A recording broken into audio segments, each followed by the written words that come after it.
Assalamualaikum warahmatullahi wabarakatuh. Nama saya Magfiro Huda, NBI 141190 4 x 9 dari Prodi Teknik Industri Universitas 17 Agustus 1945 Surabaya. Di sini saya akan mempresentasikan hasil UAS Analisis Pengambilan Keputusan tentang metode analitik hierarki proses atau AHP. Untuk metode analisis hierarki proses, pengertiannya merupakan salah satu dari beberapa metode yang digunakan untuk menyelesaikan masalah MADM, sedangkan multi attribute decision making itu adalah mengevaluasi M alternatif terhadap sekumpulan atribut atau kriteria di mana setiap atribut saling tidak bergantung satu dengan yang lainnya. Untuk prosedur AHP ada beberapa, yaitu pertama, membuat hierarki sistem yang kompleks bisa dipahami dengan memecahnya menjadi beberapa elemen pendukung. Yang kedua, penilaian kriteria dan alternatif. Next, menentukan prioritas. Yang keempat, konsistensi. Yang kelima, mengukur konsistensi. Keenam, hitung konsistensinya, indeks. Yang ketujuh, hitung rasionya, konsisten dengan rumus yang tertera pada gambar tersebut. Selanjutnya, memeriksa konsistensi hierarki. Nah, di sini jika nilainya lebih dari 10%, maka penilaian data judgment harus diperbaiki. Namun jika konsistensi rasionya, maka hasil perhitungan bisa dinyatakan benar. Di sini contoh kasusnya, sebuah perusahaan ingin memberikan beasiswa kepada mahasiswa salah satu perguruan tinggi ternama di Kolaka, Sulawesi Tenggara. Perusahaan tersebut memiliki 5 kriteria yang wajib dipertimbangkan oleh para calon penerima beasiswa, yaitu C1 pekerjaan orang tua, C2 jumlah tanggungan, C3 penghasilan orang tua, C4 indeks prestasi, C5 daerah asal.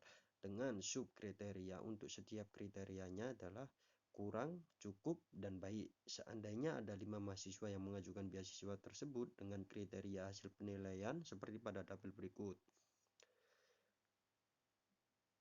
C1 tabelnya di sini mendapatkan beberapa hasil dengan ketentuan bahwa perusahaan tersebut hanya akan memberikan beasiswa kepada 3 orang dengan nilai tertinggi.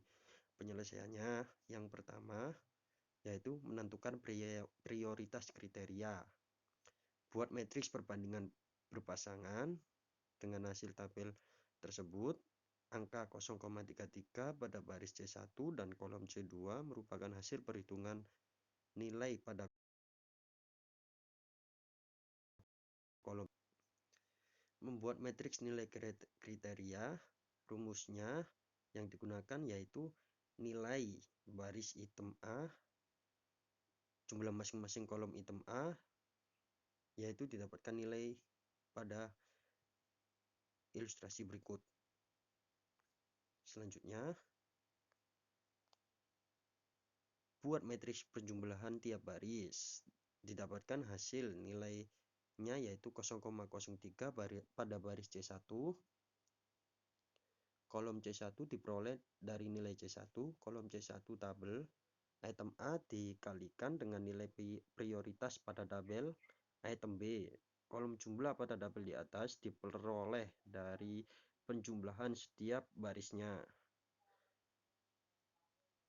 Baris pertama diperoleh nilai 0,06 merupakan hasil penjumlahan hasil dari 0,03 ditambah 0,01 ditambah 0,01 dan seterusnya. Selanjutnya, menghitung rasio konsistensi. Perhitungan ini memastikan apakah nilai konsistensi rasionya lebih kecil dari 0,1.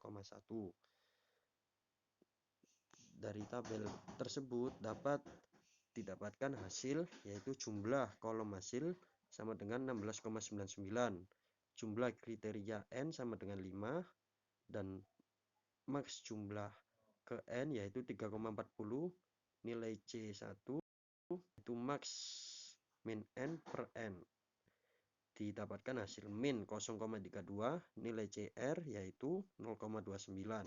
Karena nilai CR-nya 0,29 lebih kecil dari 0,1, maka dapat dikatakan bahwa rasio konsistensi dari perhitungan diterima. Tentukan prioritas subkriteria,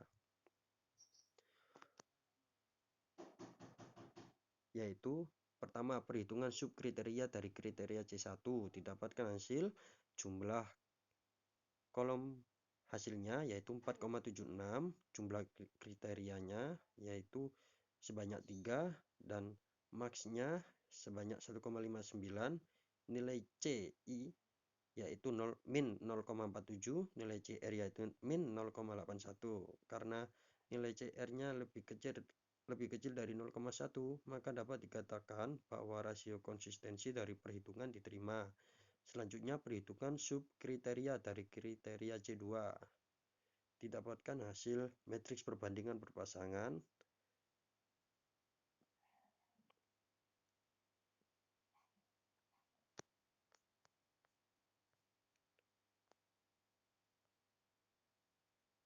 yaitu jumlahnya baik sebanyak 9, cukup sebanyak 3,50, kurang sebanyak 1,50. Dan matriks nilai kriterianya didapatkan hasil pada tabel tersebut. Matriks penjumlahan tiap baris, rasio konsistensinya didapatkan pada hasil tabel pada gambar tersebut. Berdasarkan tabel di atas diperoleh jumlahnya yaitu 4,64, jumlah kriteria sebanyak 3, dan maksnya 1,55, nilai CI-nya min 0,48, nilai CR-nya min 0,84. Karena nilai CR-nya lebih kecil dari 0,1, maka dapat dikatakan bahwa rasio konsistensi dari perhitungan diterima. Selanjutnya, perhitungan subkriteria dari kriteria C3. Didapatkan hasil matriks perbandingan berpasangan tersebut pada tabel berikut. Matriks nilai kriterianya sudah didapatkan juga. Matriks penjumlahan tiap baris sudah didapatkan. Rasio konsistensinya sudah dapat hasilnya juga. Dapat disimpulkan berdasarkan tabel di atas diperoleh jumlahnya 4,34, jumlah kriterianya sebanyak 3, maksnya 1,45, nilai CI-nya sebanyak min 0,52, nilai CR-nya min 0,89. Karena nilai CR lebih kecil dari 0,1, maka dapat dikatakan bahwa rasio konsistensi dari perhitungan diterima. Selanjutnya, perhitungan subkriteria dari kriteria C4. Dari perhitungan kriteria C4 dapat disimpulkan berdasarkan tabel-tabel di atas tadi diperoleh jumlahnya 4,18, jumlah kriterianya sebanyak 3, maksnya 1,39, nilai CI-nya min 0,54, nilai CR-nya min 0,92. Karena nilai CR-nya lebih kecil dari 0,1, maka dikatakan rasio konsistensinya dapat diterima. Dan seterusnya, sampai nanti ini hasil tadi kita masukkan semuanya di dalam tabel berikut dengan langkah menghitung hasil, di mana rekapitulasi nilai prioritas kriteria dan subkriterianya sebagai berikut. Berdasarkan hasil tersebut, masing-masing kriteria dapat dihitung sebagai berikut.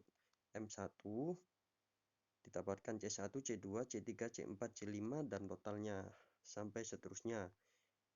Nilai 0,006 pada baris M1 dan kolom C1 diperoleh dari hasil penilaian C1 cukup, yaitu 0,18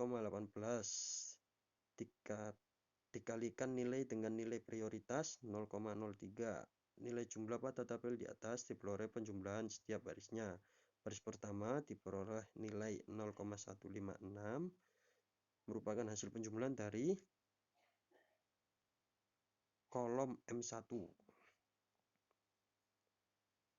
Kemudian diurutkan hasil perhitungan mulai dari yang terbesar, di mana perusahaan tersebut hanya akan memilih 3 dengan nilai terbesar sebagai penerima beasiswa, sehingga diperoleh urutan data adalah sebagai berikut. M2 nilainya 0,223 diterima, M5 0,175 diterima, M1 0,156 diterima dan M4 M3-nya ini ditolak. Dengan kata lain, yang diterima untuk menerima beasiswa yaitu mahasiswa 2, mahasiswa 5, dan mahasiswa 1.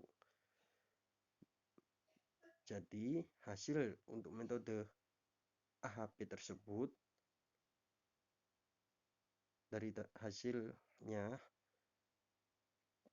mahasiswa yang memperoleh beasiswa yaitu mahasiswa 2, mahasiswa 5, dan mahasiswa 1. Terima kasih. Untuk presentasi hasil EAS saya, apabila ada kekurangan, mohon koreksinya dan mohon maaf. Wassalamualaikum warahmatullahi wabarakatuh.